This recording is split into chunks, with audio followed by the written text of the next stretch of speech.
welcome. This is the CaddyInfo.com Cadillac Chat. What happens is it gives me a "you are live now," and so I'm trying to anticipate that, so I'm not just sitting here staring at you after it actually goes live. But then so sometimes I scratch leaving the lights here at the drag race of going live with the introduction at the right time.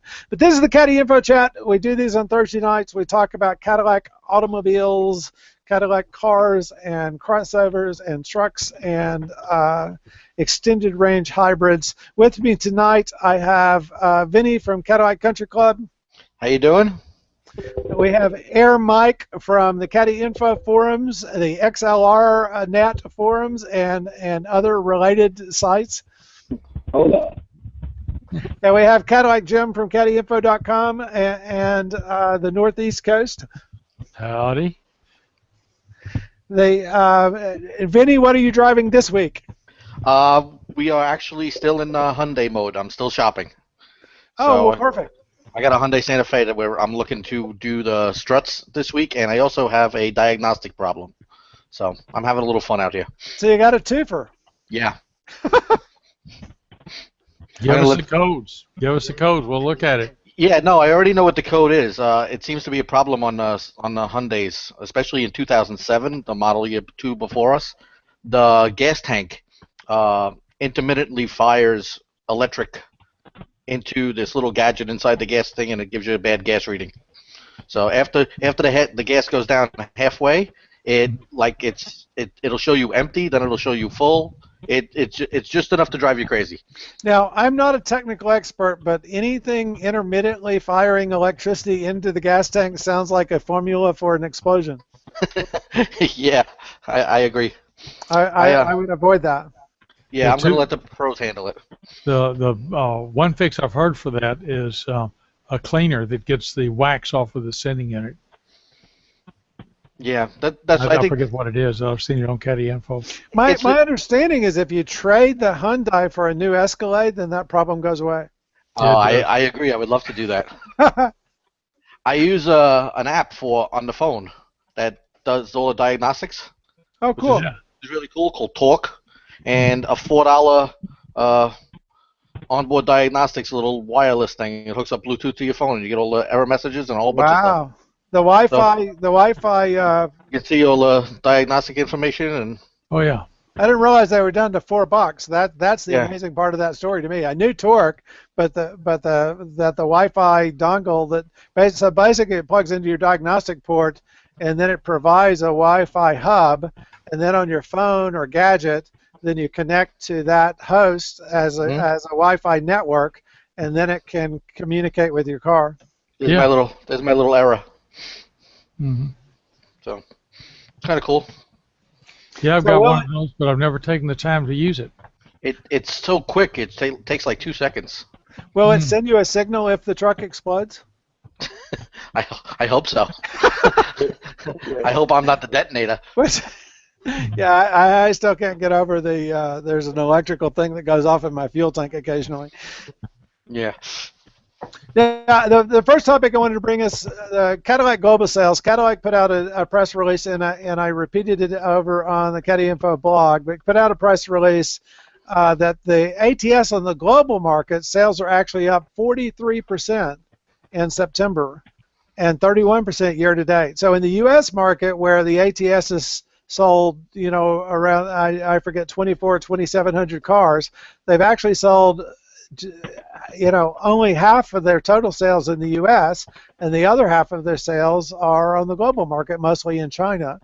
And so the ATS as a whole, moved 5,663 units in September, and so Cadillac could correctly say that the ATS is hitting their price target, their targets, their sales target. And it's just that Bruce never knew that they meant the global target, not the U.S. market. Now, I still think that they meant we want to compete with the BMW 3 Series in the U.S. market. We're setting our target at 5,000. I said at the time, hey, you got to sell 9,000 a month if you're going to compete with the 3 Series. 5,000 won't do it. And so I've been bemoaning the fact that they're selling half their 5,000 target, but I can tell you from working with corporate marketers that you claim any success in a storm, right? Hmm. So, I would like to see a breakdown by country or even by continent. That would be well, they don't have the model by country. They have the breakdown by country, but not the model by country. And so, 1/3 of the Cadillacs that were sold last month were sold in China. 1/3 were sold in China. Half were, more than half were sold in the U.S. And between the U.S. and China, 22/25 between the U.S. and China. So basically, the story here is the United States and China. Speaking of China, did you see a 50-lane highway that has a traffic jam on the internet? You're breaking up a little bit, so talk louder and start with coughing so that your mic comes on. Right. Did you see a 50-lane highway traffic jam in China on the internet today? 50 lane? 50 lanes. Mile. 50 lanes wide. Where do they have 50 lanes? I don't know where it was. It was in China. It was a drone flying over. Wow. What a game of Frogger. Yeah. I wonder how long it takes to clear a 50-lane traffic jam. Now, if you're in the far right lane and you need to be in the far left lane, how many miles is that? 25. Well, in New Jersey, that's about 50 10 lanes feet. across. Yeah. You ever hear the Jersey slide? You know, the Jersey slide is where you get all the way over, usually without a turn signal. No, you've never heard of the Jersey slide. Well, I see it every morning on the way to work. I see it a lot more on the way home where I don't dodge the traffic trams as well. And I'll have to go work the numbers, but I suspect the SRX, the ATS outsold the SRX in China.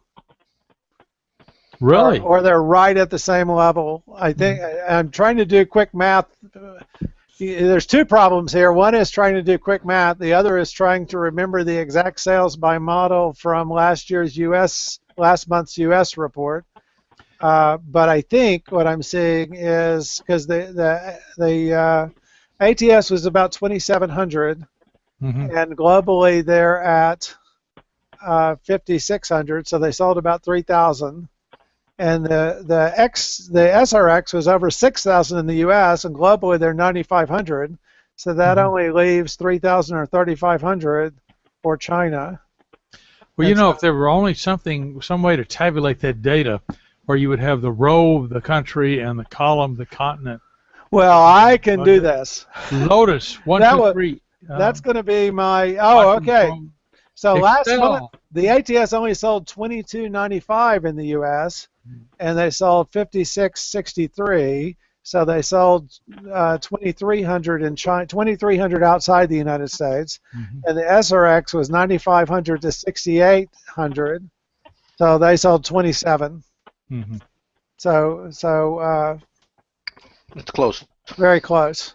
But yeah, the SRX doesn't have the commanding lead outside the United States that the crossover that it does inside the United States. Now the Escalade, I was going to say the Escalade did well in China, but they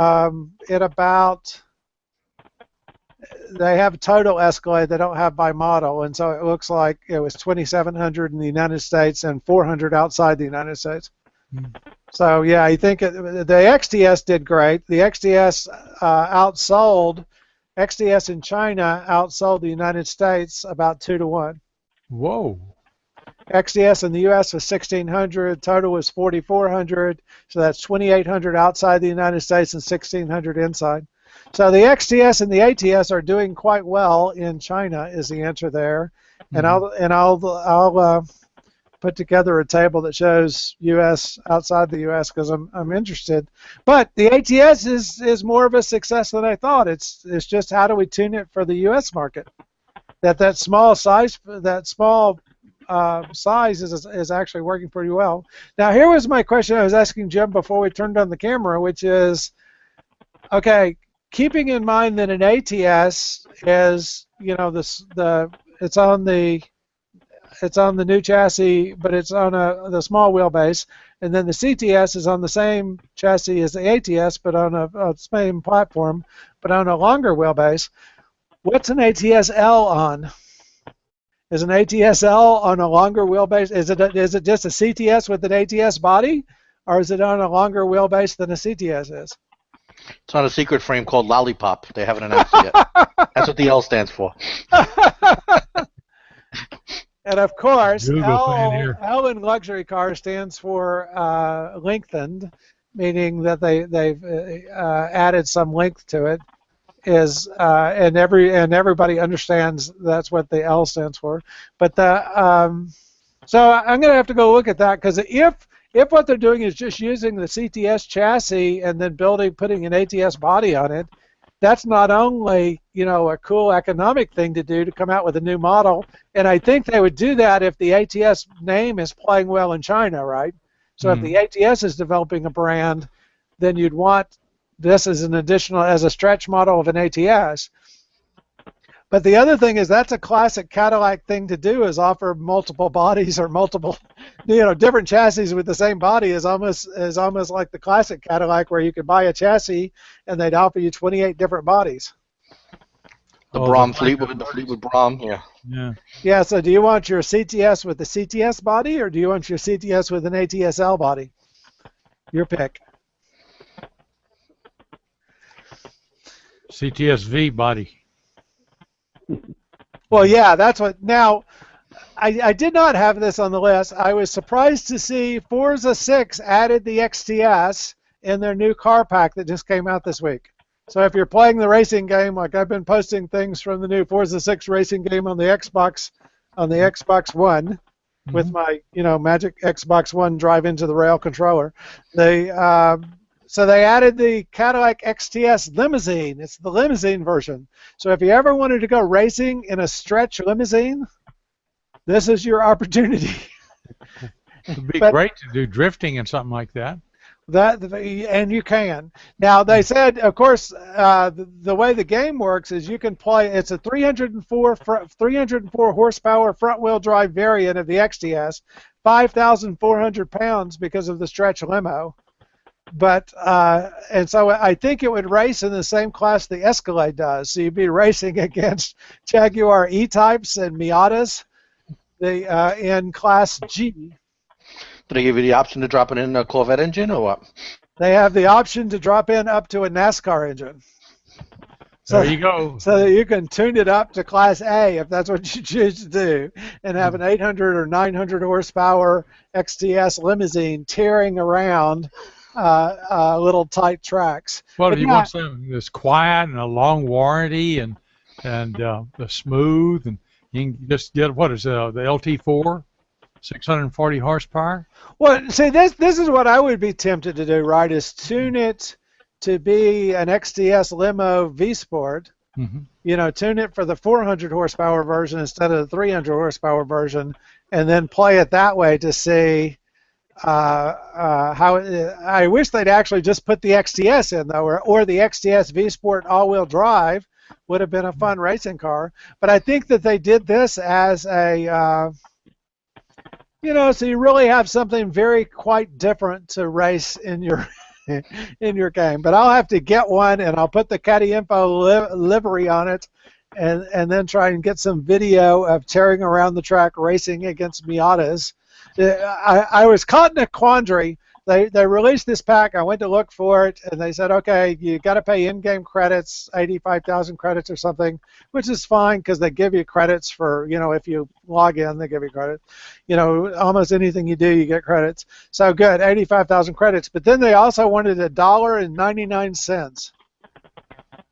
And I said, well, gosh, if it was any of the Cadillacs I'd really enjoy driving, $1, or if it was a Cadillac pack with an STSV and the race car, then $1.99 would be fine. But $1.99 just to add a Cadillac limousine, that gave me pause.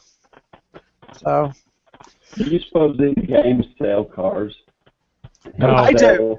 I think cars? doubtless the games do sell real cars. That people drive the cars in the game, and then go buy the same car in real life, and vice versa. That you'll see people that want to drive the car in the game that they drive in real life. Right. You know, Oh yeah. that I see a lot of comments on the thing and out in the web about, you know, the way they tested the game or reviewed the game was, okay, I drive, you know, a 1997 Miata, and I got a 1997 Miata in the game, and it felt exactly like my daily driver. You know, the cornering mirrored my daily driver and so on and so.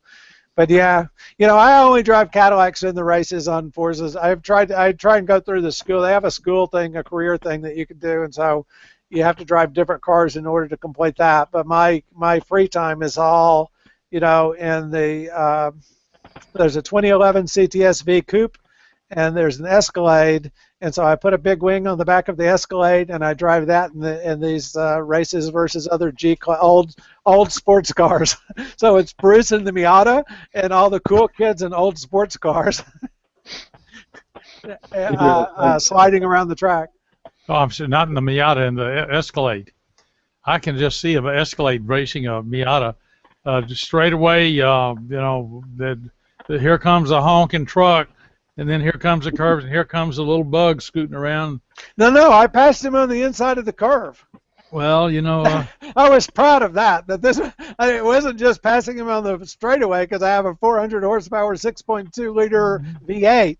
It was, you got to pass them going through the corner to really give them that impression of the bulk of an Escalade ESV with a big wing on the back of it sliding past them. You could just push him off the road too, right?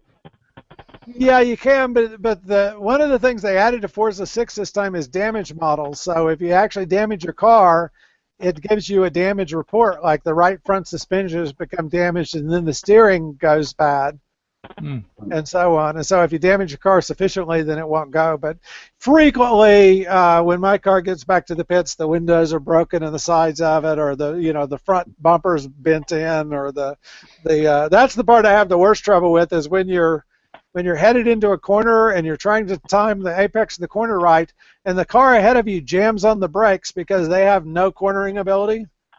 And so they're basically almost, you know, it's like driving in real life, right, where people come to a stop before they turn. And so that's the biggest. I end up with my front grille destroyed half the races because somebody stops in front of me on the way through a corner. Did you pay extra for a cow catcher? No, I did get the custom front end, so I've got my OEM front end back at the garage that when I finish my racing days, I can stick it back on and sell the Escalade and nobody will know it was a race Escalade. An Escalade ESV, no less, not just the normal Escalade. This is the extended Escalade, so it's the full 7-seat Escalade. Yeah. And I think their thought process was the same as why they brought out this XTS limousine is that just having a big bulky car on the track against little sports cars is hilarious. Oh well. So, but yeah, I'll go have Caddy Info the site chip in the $1.99. So I have videos to post with the XTS limousine. Why don't you do that? I would love to see that. I actually think that we'll probably need 3 of them. And one that's stock the way they offer it, one that's built up to the max, and then one that's set as an XCS V Sport. You know, so when you modify the cars, it actually shows you dyno graphs when you're doing power modifications. And so you can actually do different changes. You can change the air filter and change the cams and change do different mechanicking on the car, but you can actually tune it into the exact horsepower for the simulation that you have in mind. And so I think that'll let us tune it in as a 410 horsepower front wheel drive XTS V Sport. They're probably realistic too, would you say? Well, it's not supposed to be as realistic. I am still really bad with the controller, and so I'm trying to go from most assisted to less assisted right now. But like the people that are really good at simulation games and games in general. I bought the Xbox to play this game, so that's how much experience I have with other Xbox games, right? Is I got it to get to play this game. But there's actually a simulation mode that you can select for the assist where you get no assist. And so that's more realistic than what I'm playing right now is with no extra assist, but with StabiliTrak on and ABS on. But if you're really wanting the racing feel, then you would turn all that off. Well, put it in. They'll put the StabiliTrak in the track mode. The track mode. Yeah. Yeah, it doesn't have that. Well, that's too bad because that's the fastest way around the track. I understand is to have your StabiliTrak and just enough to keep. Not for me. In real life, it would not be for me, and in this game, it would not be for me. Yeah, I thought I finally had gotten the Escalade in the right environment because we were out on the Indianapolis Super Speedway, but I forgot that the Escalade doesn't have a really great top speed, and so it would get to 133, 135 going down the straightaway, and then the little sports cars would catch up, right? And then we'd get to the corner, and the Escalade would get ahead. Because I was willing, because it has modern tires more than, and relatively good suspension. And then going down the straightaway, the little sports cars would catch up again. That's a switch. Yeah, well, it's, the benefit of 30 years, right?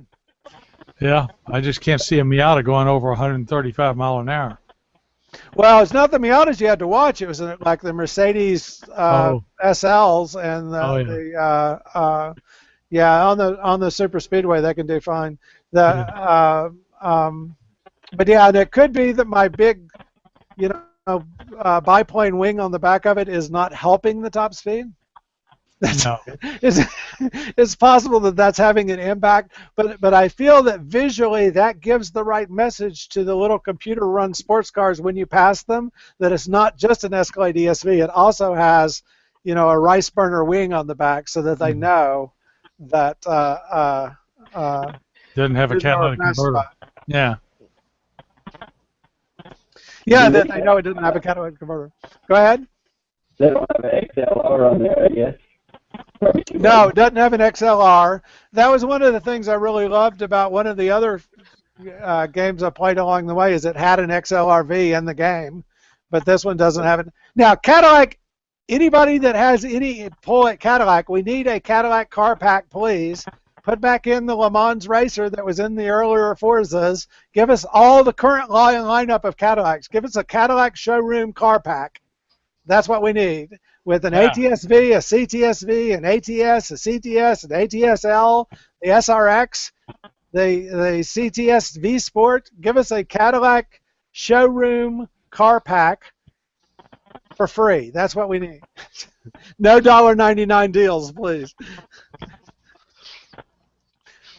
Yeah, I got conflicted about that because in order to save the videos and do the Twitter chat and everything out of the game, you have to subscribe and become an Xbox Gold member, which is so many dollars a month. So my thinking was if I was already paying them, and I have to do that. I want to do that so that I can save off games and send videos out to YouTube and so on. But so $1.99 on top of so much a month and on top of the $500 or whatever it was for the game, I felt was nickel and diming. Get everybody together and race all at the same time in the same game. See, this would be fun to me. And so if you're playing with Forza 6. My Forza 6 ID is Caddy Info. So friend me on Caddy Info, and it will tell you, hey, Bruce is logged in. Friend me on Forza 6, and it will tell you, hey, Bruce is logged in. And then we can set up some Caddy Info races, and then save them off as videos and post them on the site. So yeah, please do. Oh, the other article I was going to mention is American Apparel, and Vinny, this is right up your lane.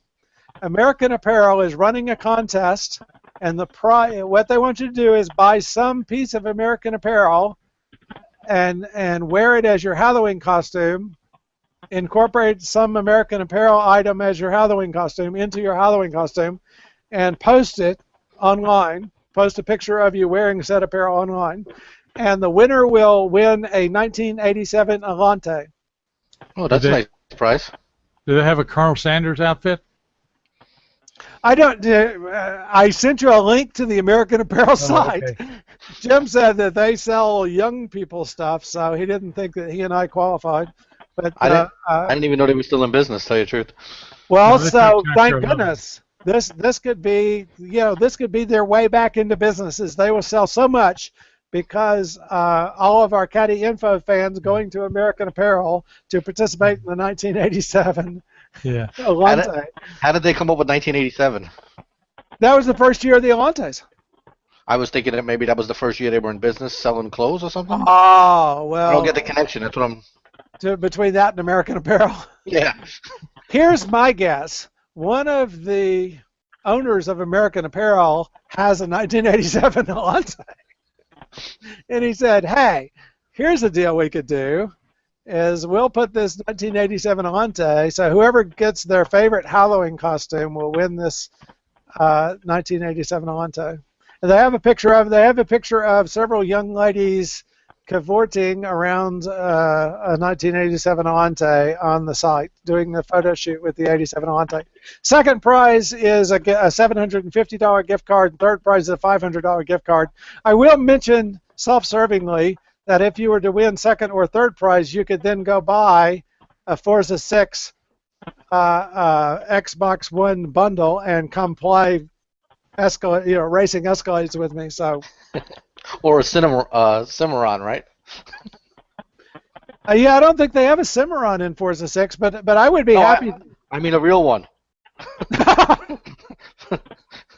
Oh yeah, for $500. For $500, you can get a Cimarron or a 2003 CTS.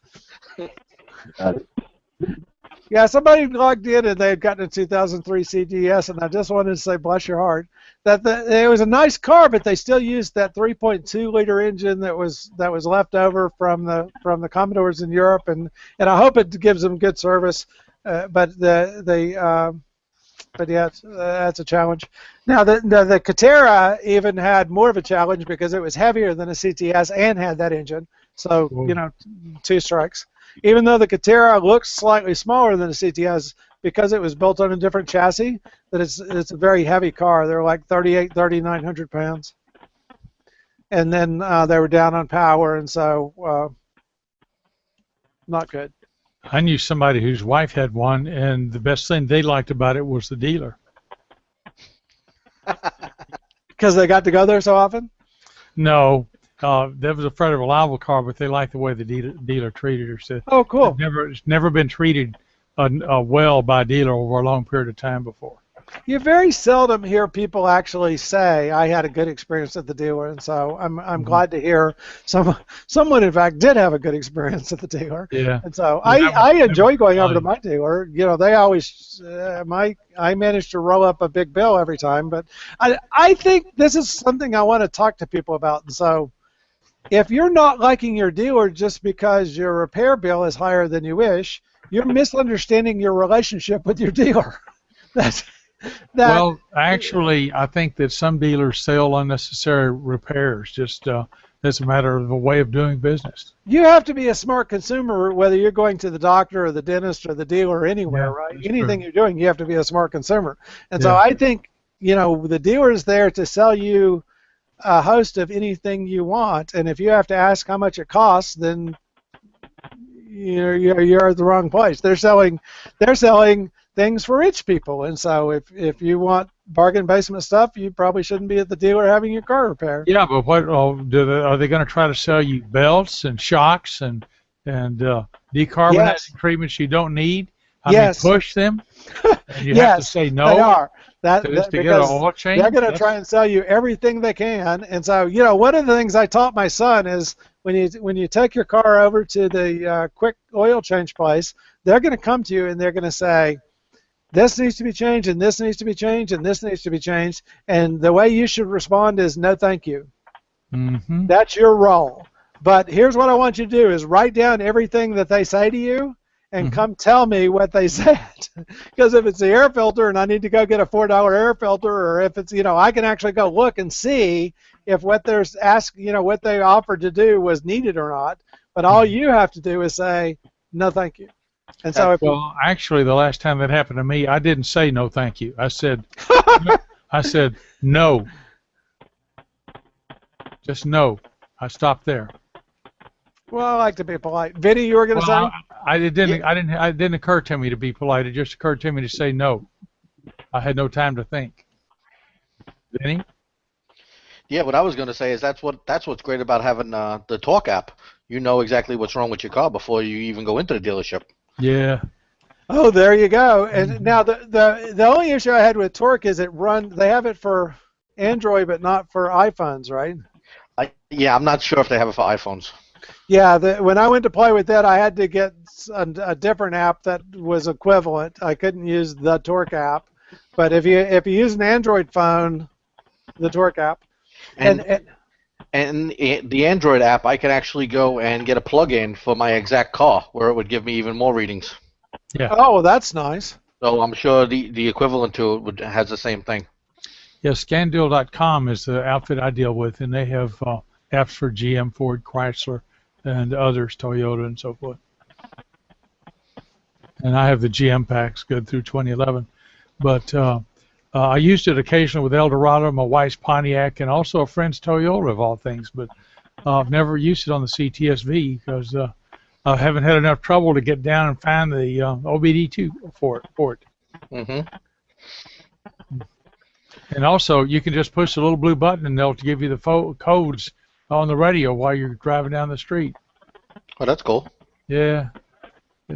So the demand is less, but if you want the tuning tool like you got, you really need to plug in the OBD port. Oh, but I figured on using it with a laptop. I didn't figure on using it with the phone. Yeah, with the phone, they have ways to improve your gas mileage and stuff like that, but I haven't left it in and drove with it. I just did it for error checking. So I'm sure there's some tweaks that I can make. I think number one would be stop the electrical explosions in the fuel tank. That's going to be how to improve your gas mileage, Vinny, is stop the fire in the fuel tank. That'll be fixed this week. That would be step one. And then step two is the go trade it in for the Escalade. I get better gas mileage my CTSV than anybody I've ever heard of, and I'll disclose the secret. It's real simple. Keep your foot out of it. But it's not when you have a car with a V at the end of it. Well, yeah, when it could do you some good, like, give gap, tape gap, freeway, whoa, there it is, I've got it. That's fine. But if you keep your foot out of it, except when it does you some good, you'll find that occasional burst of torque doesn't really hurt your overall fuel mileage. It's just not enough gas goes down. But you still have it. You're still driving. But nobody has to know except when, you need it. So that's the secret. I just need it real regularly. I worried that I would be concerned about the fuel economy in my STSV because before my dad passed away, I needed to run down and visit with him now and then, and the fuel economy, even after I did the course and did the air intake, it sometimes would get 22, 23 miles per gallon on the highway, which is higher than it was rated, but did not have terrific range. Then I finally kind of got it calmed down, got it calmed down to where I could make, one trip one way from here to where my dad lived without stopping for gas. But the thing, in terms of day-to-day use, though, I don't, I find that I don't refuel it all that much more often than I was refueling the CTS before. Now, it does have to have premium, and so I just, okay, but I put premium in the XLR too, so, and then the ATS because turbo, and so, and now, probably part of why that doesn't bother me is that gas went from 375 to 250 and 240 and 230. Gas keeps falling, and if gas were at 450 now, I would be singing a different tune. You'd be buying a bicycle. I've been looking at Cadillac bicycles, but I can't afford them. Even used, they're like $900 on Craigslist, and so I said, well, gosh, I'll go with the $50 bike from Walmart and put a Cadillac sticker on it for $900. Well, I've got a Suzuki with an Easy Pass on it. I can put a Cadillac emblem on the back of that too. You need to. The motorcycle I saw that I really liked is it had a tail fin built out on the rear fender, so it looked like a Cadillac from behind. I just love to have a couple of little tail fins on there instead of those exhaust pipes sticking up. There you go. Yeah. Now, Mike, did you keep the stock exhaust on your? You told me this before, but you have the stock exhaust on your XLRV? Yes. Yeah. I looked at. I'm too cheap. I can't buy this stuff. I have to find it used if I'm gonna buy it. Yeah. And I saw one. I didn't snap it up quick enough, so it didn't happen. Yeah, well, they even on sale the courses are $1,500. And Well, I something didn't like want the course, anyways. I have the valve in my exhaust that opens up. All I'd be after was the header and the front half of the exhaust. You know? and something like a V series, anything you buy isn't going to give you much because you got a pretty good system right from the factory. It's going to be expensive, difficult, and expensive to top it. I'd like to test that. I'd like to test that statement. Well, you know that's what how I'm interested in. Is I want to. And Caddy Info is watching you test that stuff on your 96 STS. I want to get the header or an exhaust system so that I can run back-to-back tests for the before and after and see. So I've got a new MBT tune coming out for the LH2 that I'm going to test hopefully this weekend. And I finally kind of came to my senses because I was trying to exactly spec it in, and I thought I had it, and then I missed, and so I was going back to understand. But this time. What was throwing me off is I was trying to follow the exact air pressure that the engine does during the test and then peg it. But what I'm doing instead is the MBT table. MBT is the minimum timing that produces the best torque. The minimum timing that produces the best torque.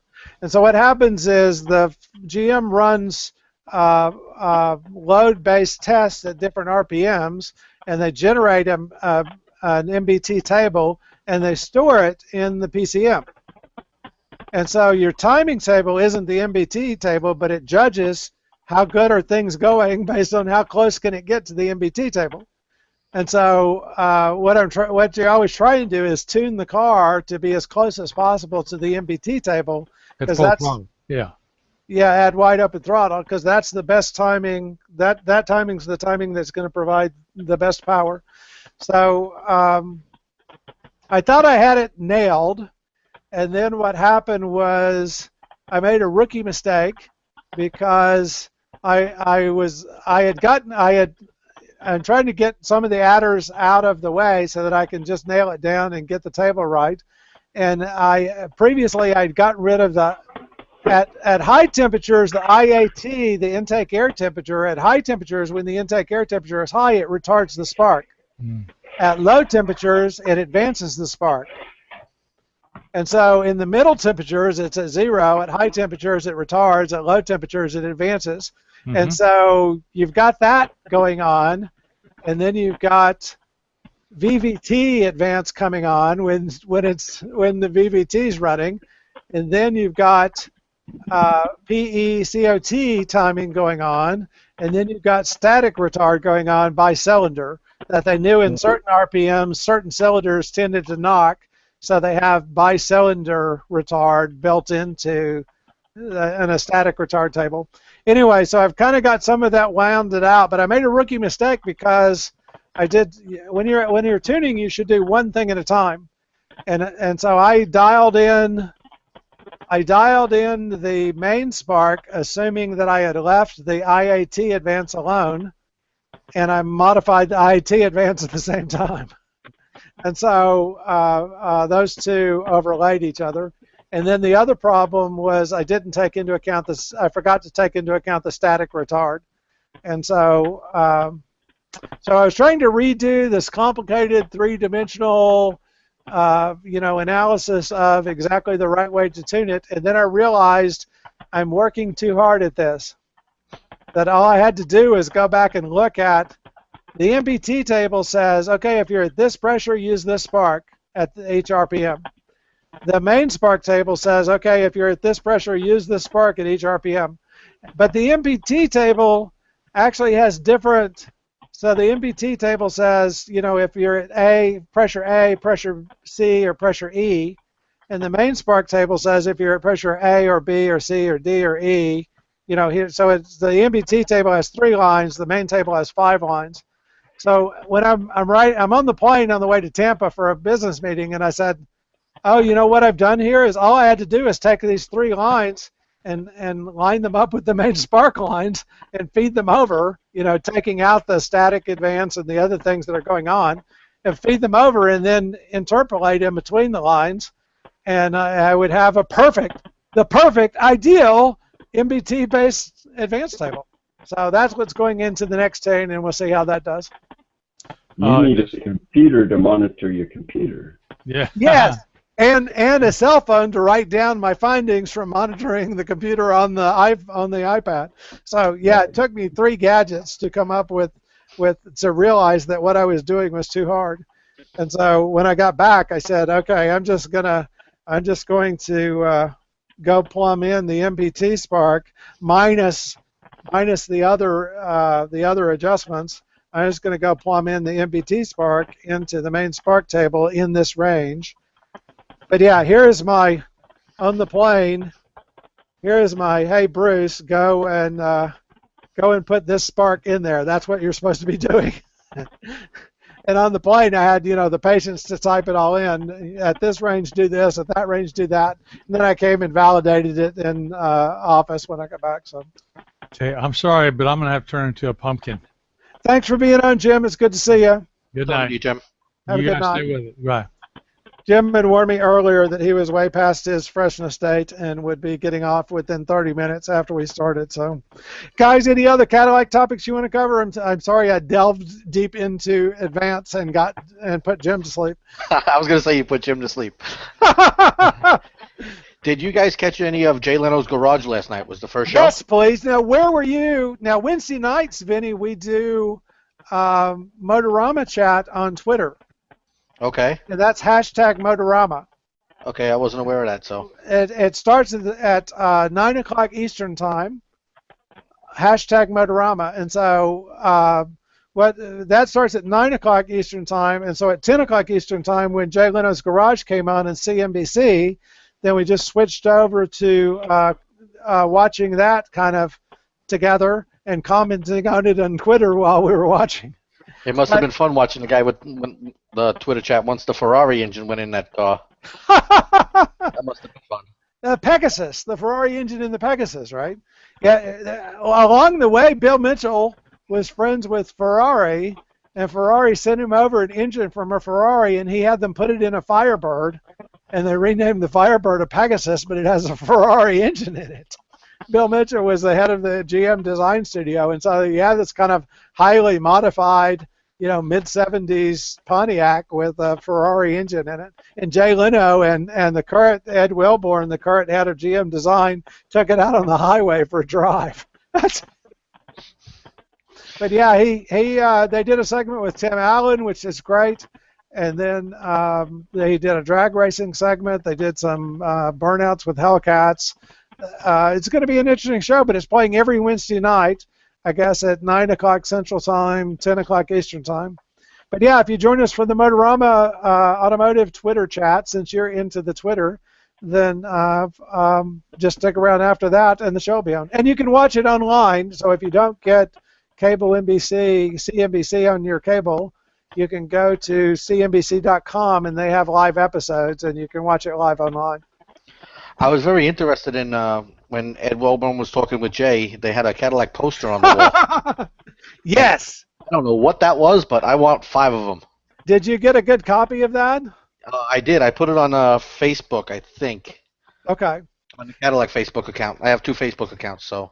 I got a image, one of the images of it, but it wasn't a great image. But in the background of when they were at the GM Design Studios, there was a Cadillac racing poster in the background. And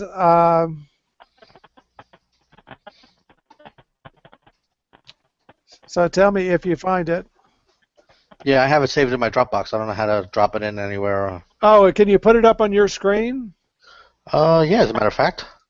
Okay, I'm going to click on you, and then what you do is up in the upper left, there's a screen share. And you click on screen share and then share my screen or share your Paint application or whatever you pulled the thing up. Okay. And then your screen will come up on our screen. I have to find. I have to get back to your screen. Hold on. Okay, there you go. Where am I clicking? Okay, up in the upper left, there's a green box that says Screen Share. You have to put your mouse over there. Okay. And then you can choose Screen Share and share your screen. Okay, so I click entire screen and. That's what I do, but if you have some embarrassing naked pictures on your screen, then don't click entire screen. Okay, so see in the background, there's a Cadillac Racing poster, but I don't know those cars. No, I have. It looks like the next Batmobile or something. Yes. Now, but these would be. So I don't know if this was an old poster with what cars would be like in 2015, or if this is future Cadillacs. How come that it was big on my screen for a minute? No. So I see it big on my screen. Do you not see it big on your screen? No, it was big, and then went back down to the little box. Yeah, underneath where it says Cadillac Racing on the right-hand side, it says Grand Tour. That's big, yeah. And I can see the word technology, but other than that, I don't recognize any of. So. Huh. It was definitely caught my eye. I'm sure it caught yours too. Yes. It's a little. So maybe that's the 2020 Cadillac, huh? That's the next XLR that's coming out right there, Mike. With that long nose, we could put a V12 in there, right? That looks like a CN in the front, doesn't it? Yeah. It's got great big wheels on it. Yeah. I've seen the car somewhere. I can't tell you where I've seen it. It's something real similar on just running around the internet before. So maybe we're getting a Cadillac version of the Corvette Stingray. Maybe that would fit that wheelbase, right? I'd love to have a zoom in because this looks like the engine sitting on a rack over on the side. I don't think I can zoom in at all. Now what you do is hold down your control button and roll on your mouse button.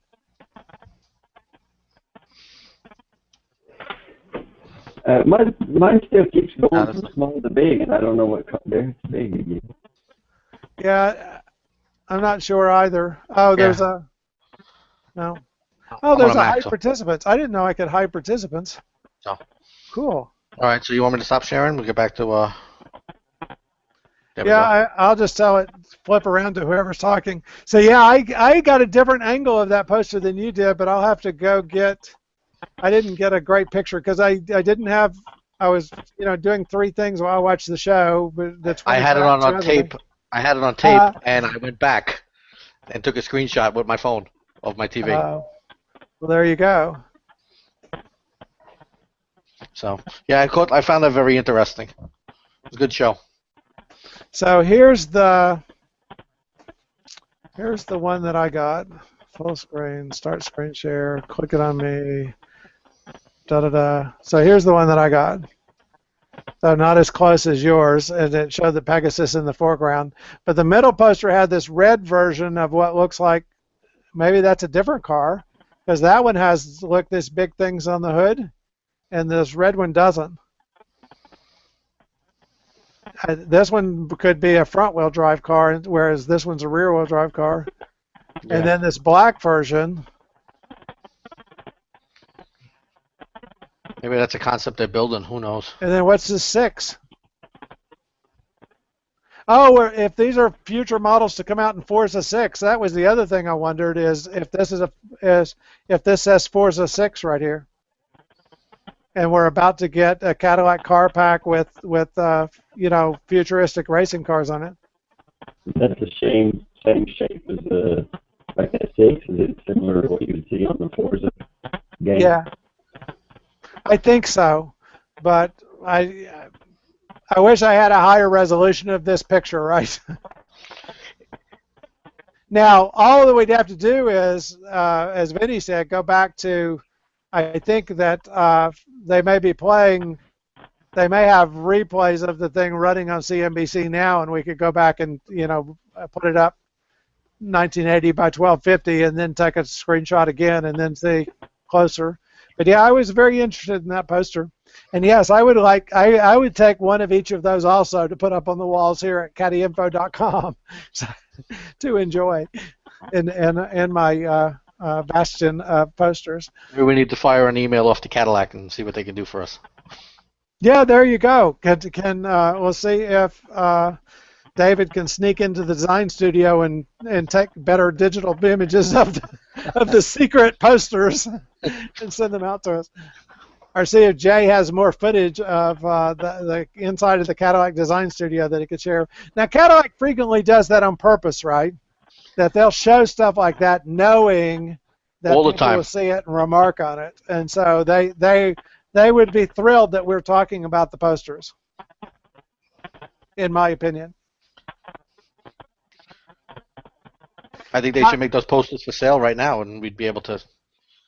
Well, if those are coming to Forza 6, I would like to beta test the car pack. So, at Caddy Info, get hold of me or contact Vinny, and he knows how to reach me. So, guys, any other Cadillac topics tonight? I've kept you for 50 of our 30 minutes. It's good that you got all your quality time in there. Well, I want you to understand what's going on with the tune, okay, so that you can help me judge if I'm doing the right thing or not. I'm still waiting for your advice, Mike, on what to do to soup up this engine. Well, my advice is don't listen to anything I say because I don't know anything about them. I'm not modernized enough to give you I don't think you understand how advice on the internet works. Because there's no qualification where you have to know what you're talking about on the interwebs. If there was, we wouldn't be on. Yeah, if there was, we would not have a show. Yeah, Vinny, I ran into somebody that was doing some work for us, and he said, your job, you're like a presenter for Cadillac, aren't you? And I said, well, what do you mean? And he said, well, I clicked on the link on your thing, and it took me to a blog, and you were like presenting, he saw one of these web shows, right? And my wife said, you told him yes, right? The answer to that question is yes. Yes. Thank you. Yes. You don't try and explain the whole thing. Just the answer is yes. Tell me you told him yes. What I like a lot, I'll be taking pictures at a car show, and somebody will come up and say, do you take pictures of cars at car shows? I'm like, that's what I'm doing here. Here's your sign, right? Here's your sign. Yeah, very, very obvious questions. So yeah, I get, because I enjoy Caddy Info and doing Cadillac things and talking Cadillacs and encouraging other Cadillac enthusiasts, but I get too explanatory about that, right? And so you have to just own it. And so, like in your case, when somebody said, do you take pictures at car shows? I mean, the obvious answer for you would have been, well, I'm a photographer for CadillacCountryClub.com. Mm-hmm. Or your other website, right? Right. I'm the on-site correspondent from CadillacCountryClub.com covering the show. Could you please take a picture of me in front of this car? That's funny. So, Vinny, have I missed your latest periscopes? I haven't seen any periscopes lately. I haven't done a Periscope since Barrett Jackson, actually. I did one or two. I signed up at Periscope. They allowed you to sign up under different usernames now. So each one of my websites has its own Periscope. So talk about confusing, But if I'm out taking landscape photography, I'm not going to blast that on the Cadillac Periscope channel where I got But most of it falls under video here on Periscope. Well, I just haven't done any in about a week or so. Yeah, the only time I'm tempted to do that, and Mike, the whole idea of Periscope is that you can do live video and kind of get a glimpse into somebody else's life, right? So if they're going for a walk in the park, then they show you video of a walk in the park. Or Vinny did a nice thing where he was covering, this one section of the city and talking about, showing nice video and talking about that part of the city and so on. And so kind of the core idea that they're going for is that it acts kind of like a periscope where you can get kind of a glimpse into what somebody else's life is like, or what it would be like to be at a concert or to be at at an event or something. But the other part of it is that it's interactive. And so I might show you video on Periscope, and when you make comments, the comments show up over on the video, and the people respond to it. So like the first 5 minutes of the video might be, hi Jason from St. Louis, hi Nicholas from Russia, hi Air Mike, hi so and so, and people post questions, and then the person will respond to the questions while they're showing you the video. So you're showing them this part of town, and they might say, well, isn't that where Carmelia's Pizzeria used to be? And then the presenter will explain, well, yeah, it was here, and it burned down in 1974, and then there was a subway here, and then the subway closed down, and now there's a park. It sounds like you got Periscope down pat. Well, I watch Vinny, so I know. I watch from watching Vinny's. I know how Periscope works. I find it very good for car shows, walking around and stuff. At Barrett Jackson, I was doing it. Yeah, at Barrett Jackson, I was walking around, and people, there was like a 30-second delay, so I was already on the next car, and they're like, go to the red one.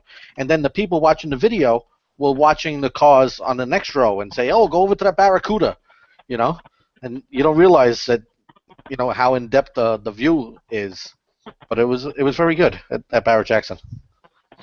And this Periscope, where do you find that? Was that a Twitter thing? Yeah, it's owned by Twitter. But it has its own app. But so. you sign into the app on your phone, and then what happens is you tell it to start broadcasting on your phone, right? And then your video goes out like a video teleconference with the world, and anybody can log in and watch that video. It's not iPhone specific, right? What?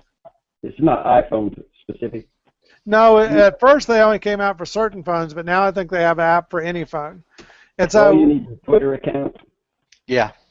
So what appealed to me, though, would be like to do, put the iPhone on a bracket and then shoot video in the car, but then it wouldn't be interactive, which is the whole point of Periscope, because if you're typing on your phone on the video, then you're not going to be driving the car, which would be, You don't have to type, though. You can just talk because the people can hear you. Yeah, but you have to read.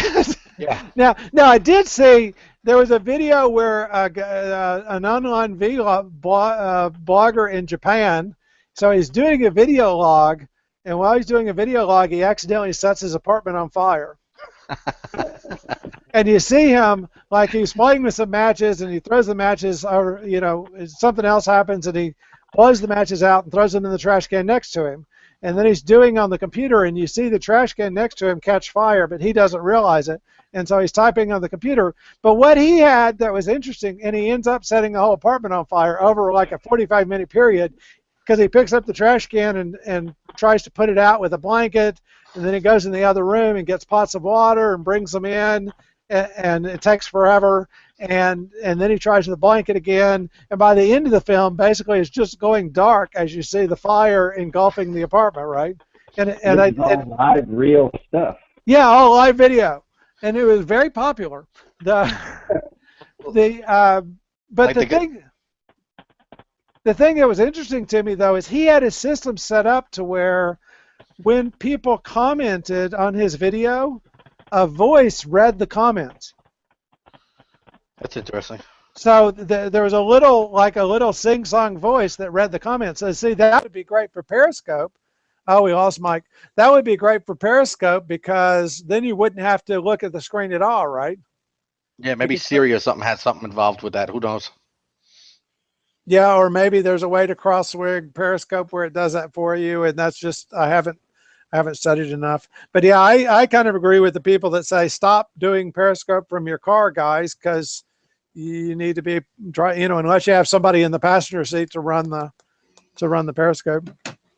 But yeah, I have to be careful what things I click on Periscope because I have learned that not everything is a good thing to click on. No, I agree. Some people are doing things that I don't want to participate in, and so you really got to kind of watch and know who you're who you're looking over their shoulder. And so if it's Vinny, you're probably okay. If it's Probably. car and driver, you're probably okay. But don't click on two weird dudes in the Andes Periscope or something else, because you're gonna get what it sounds like. So that's my entire report on Periscope. I have not yet broadcast on Periscope. Vinny is our resident expert for broadcasting on Periscope, and my car friend Barry Lohman does Periscopes now and then, but he does kind of, hey, look, we're at Disneyland Periscope as opposed to car related Periscope. So,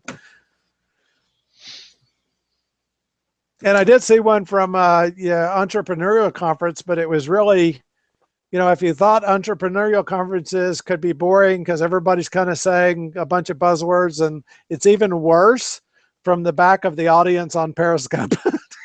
If you think the conference can be the most jargon stuffed into one series of monologues after another, it's even worse if you're watching it on Periscope. There's one company that's doing it really good. Experian, the credit card monitoring people. Every day they come on at 2:00 and they give 10 tips on how to boost your FICO score one day or how to be secure and stuff the next day. So, well, that's a good idea. Yeah, they're answering questions. Advice. Mike, Did we do something to piss you off again this time? Evidently, my computer said it stopped for authentication issues, so I had to just redo it. Oh, you authenticated quickly. You need to write into Experian.com and give them your authentication tip. I think you're doing this, like, cross this computer up. You think that was the secret? That was it. That's my math. I never saw that. That was my math explanation of how to interpolate the tables. Okay, so I take back everything I said about the ATS not selling well. Turns out it's selling great on a global market, more than 5,000 units a month, so thank goodness. And I'll go do a little math when I get an opportunity to look at U.S. versus non-U.S. sales, and we'll start putting that together. They actually announced global sales a little bit, it's a week and a half after domestic sales, so it takes them a minute to count everything up.